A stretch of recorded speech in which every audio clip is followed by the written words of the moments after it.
Oi, hoje eu gostaria de compartilhar aqui com você que está me vendo, me ouvindo, essa notícia que, que eu li recentemente aqui no site da BBC News, na categoria de saúde. Isso é uma coisa que me espantou de certa forma.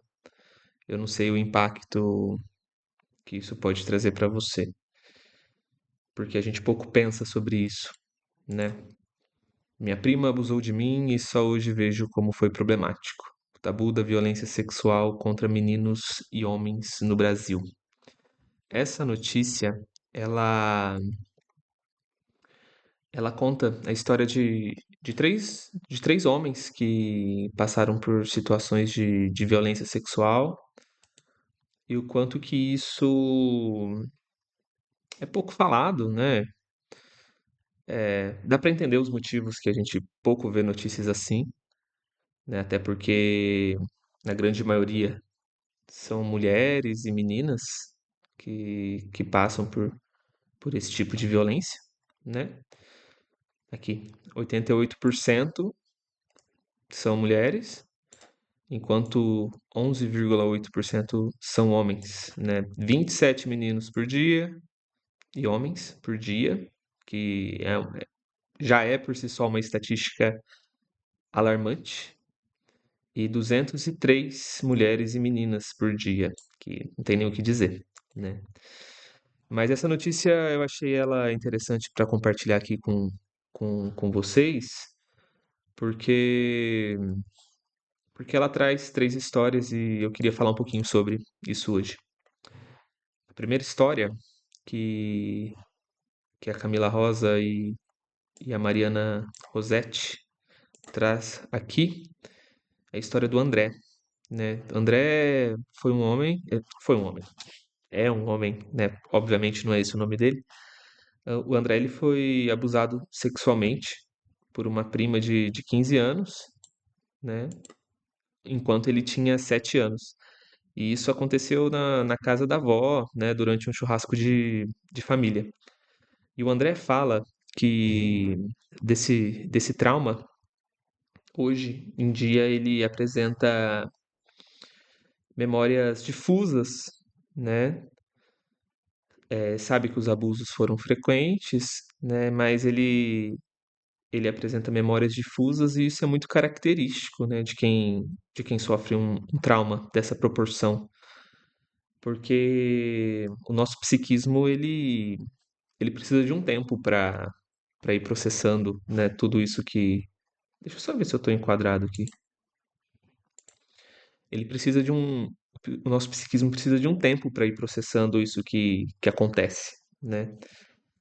E na psicanálise mesmo, né, o sujeito, né, no caso o André, ele pode não acessar o evento diretamente através do ato de lembrar, mas sim pelo retorno de traços afetivos, né? Então, aquilo que o nosso psiquismo não lembra diretamente, o nosso corpo sente, né? Sente através de uma ansiedade, de algum sintoma no corpo, né? Uma angústia, sentimento de repulsa, ou até aquela culpa que é tão característica, né, de pessoas que passaram por situações de abuso, né? Isso porque o nosso psiquismo, diante de coisas que são insuportáveis, né, como uma violência, apresenta mecanismos de defesa, né? Então, mesmo que a narrativa, né, o ato de narrar, de reunir, de organizar essas ideias fale, o corpo, o corpo denuncia, né? Algo ali foi vivido com excesso, como violência, né? E o André também fala que uma das coisas mais difíceis para ele foi reconhecer esse gesto como violência, porque foi praticado por uma mulher, né? E nós sabemos que culturalmente são as mulheres vítimas de violência, né? É esquisito até hoje a gente pensar que mulheres também praticam atos hediondos, né? Mas lembrando que a estatística do homem é bem menor, né? 11,8%. Mais para baixo aqui vai falar também de casos de subnotificação, né? Até por conta dessa dificuldade mesmo do homem processar processar esse ato como violência, né? Mais para baixo vai falar dos estigmas e de tudo mais. A gente vai chegar lá, mas antes eu queria falar do outro caso, né? São três. Do outro caso, que é o caso do Jorge, né? Jorge é um homem que passou por muitas situações de abuso, né? O primeiro assédio aconteceu ainda na infância, aos 10 anos. É uma idade onde isso realmente acontece. Aí aqui na notícia também fala que isso acontece sobretudo no, quando não é em casa, né? Quando não é com familiares, com pessoas próximas da família. Acontece nos esportes, né? Na escolinha de futebol, a questão, a imagem do treinador, né? Que normalmente é uma pessoa autoritária, normalmente é uma pessoa que se coloca ali no lugar de um saber, né? E a criança, o jovem fica deslumbrado com essa imagem, né? Com essa figura e o abusador acaba se aproveitando desse lugar, né? Mas no caso do Jorge, é, ele foi vítima de quatro situações de violência sexual, da infância até a vida adulta, e esses abusos praticados por pessoas conhecidas, colegas de trabalho. Assim como o André, ele também teve muita dificuldade em reconhecer os episódios como violência, né? Foi algo que veio depois, né? E nesse caso do Jorge, uma coisa que eu fiquei pensando, né? E você quando lê a notícia, vai pensar que como que uma pessoa acaba caindo quatro vezes, pelo menos, né? Em situações como essa, né? Como que alguém passa por quatro situações de violência, né? Eu acho que alguns desavisados podem pensar assim, ah, mas uma só já não seria suficiente para nunca mais acontecer, né? E isso eu fiquei pensando, né? E eu penso muito no fato de que o Jorge não, se você pensou que ele pode ser culpado por isso, né? Jorge ele não é culpado por essas situações que ele viveu. É necessário a gente compreender que uma pessoa que passa frequentemente por situações de violência parecida, e nesse caso dá até para a gente falar da mulher que sofre violência doméstica, e muitas pessoas só pensam assim, ah, por que que ela apanha porque gosta, ah, por que que ela não sai de casa, não é tão simples assim, né? Então, o que que acontece nesses casos onde uma violência acaba sendo sistematizada, né, uma violência frequente, é necessário que a gente compreenda que nesse caso há uma montagem, né, no nosso inconsciente. A montagem é uma forma específica de se posicionar na relação com o outro, que foi moldada, essa relação ela foi moldada pelo trauma original e que pode conduzir silenciosamente a novas situações abusivas. Dentro da psicanálise, a gente não vê isso como um desejo de sofrer, como muitos pensam, né, que essa mulher gosta de sofrer. O Jorge da notícia é um cara que gosta de sofrer, não é bem assim, né? Mas sim como um laço que é construído através do trauma, né? Que se repete até que algo possa ser simbolizado, elaborado, transformado, né? Trabalho na clínica, nesse sentido, é o espaço onde o paciente ele pode reescrever esse roteiro, né? Deixar de ser um objeto, né, no olhar do outro, nas mãos do outro, né, deixar de ser esse objeto na cena e passar, né, no melhor dos cenários, a ser sujeito da sua própria história. Ah, aqui na notícia também fala, né, como eu já havia falado ali em cima, de como essa violência ela é frequente no esporte, né? Com pessoas de confiança. Fala do caso do Silas, que quando criança sofreu algo parecido com um treinador, que hoje é um treinador e, ao que parece, ele busca ao máximo colocar esses limites, né, nas relações. Aqui na notícia também fala sobre a lei, né, a lei geral do esporte, que busca incluir medidas de prevenção ao abuso sexual de atletas. Será que tem algo aqui dessa lei para a gente ver? Enfim, e aí a gente chega nesse ponto, né, onde a gente começa a se questionar, né, já que essa violência acontece, por que que os homens não denunciam, né? Erro de privacidade. Ah, já não tô entendendo. Depois a gente, depois a gente vê sobre isso. Por que que os homens não denunciam, né? Se isso acontece, mulheres com o passar do tempo foram se sentindo, apesar das dificuldades, né? A gente sabe como existem dificuldades no ato de denunciar, né? E até por isso que eu acho que existem delegacias especializadas para o atendimento da mulher.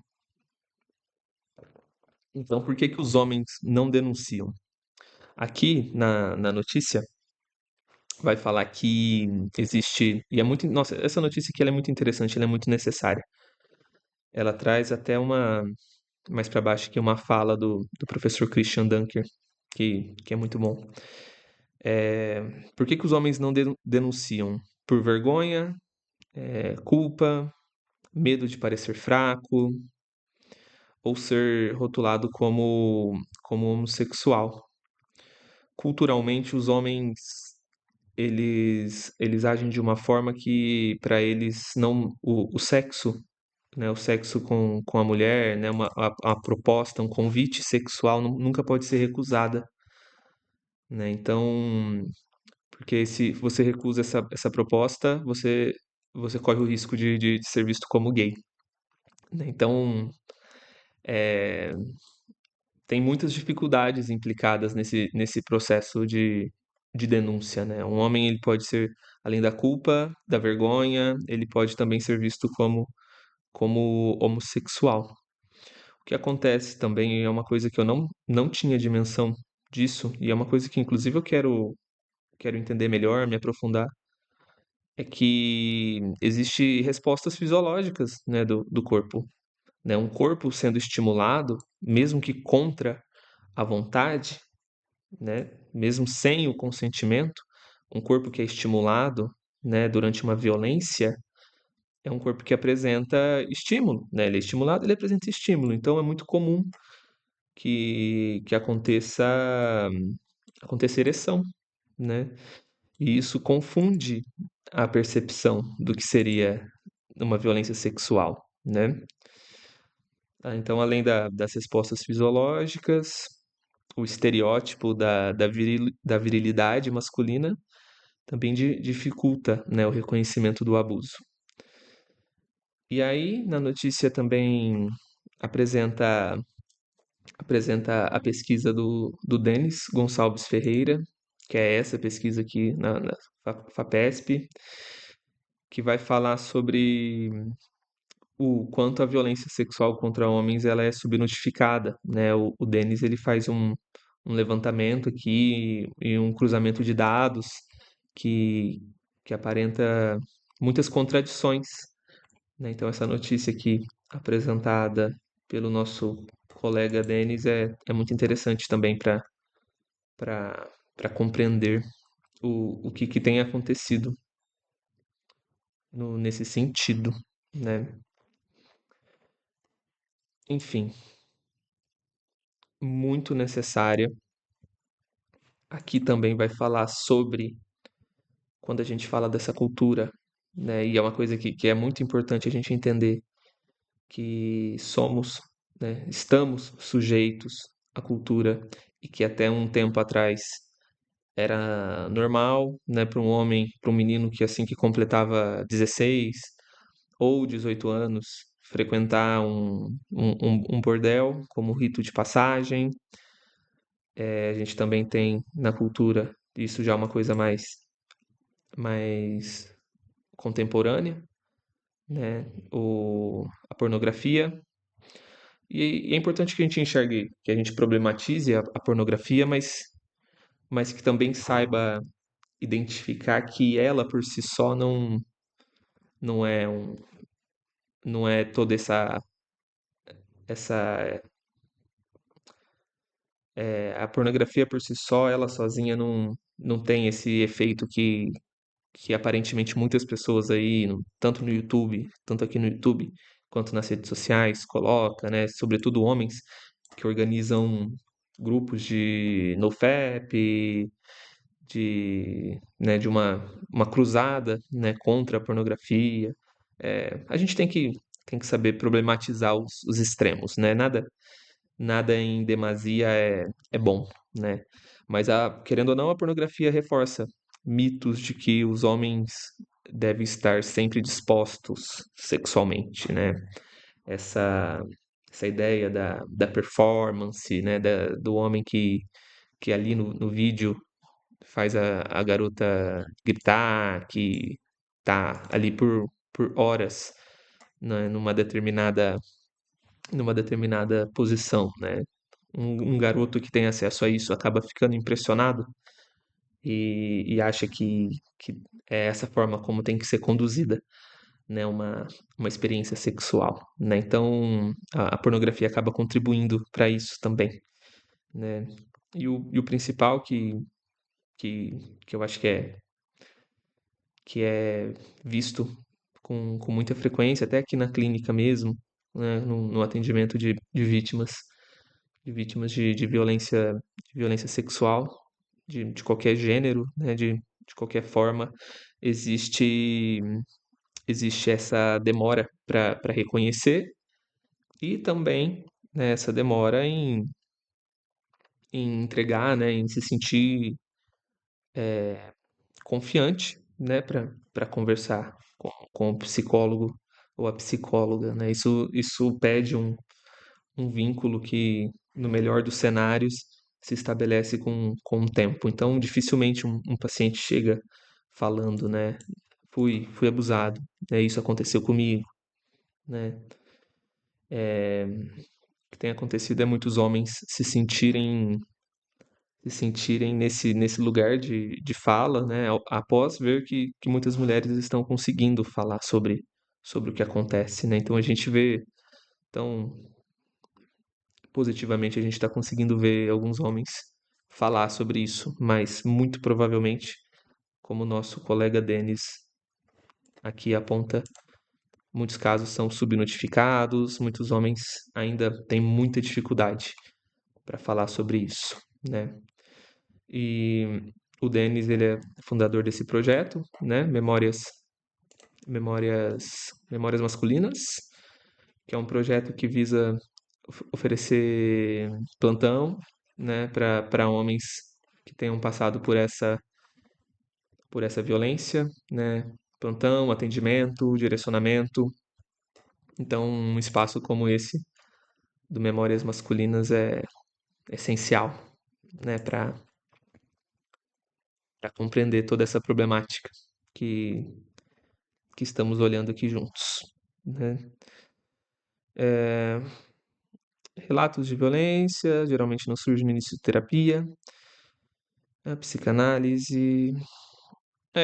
Eu tenho que acabar, querendo ou não, puxando sardinha para abordagem que, que sempre fez sentido para mim, né?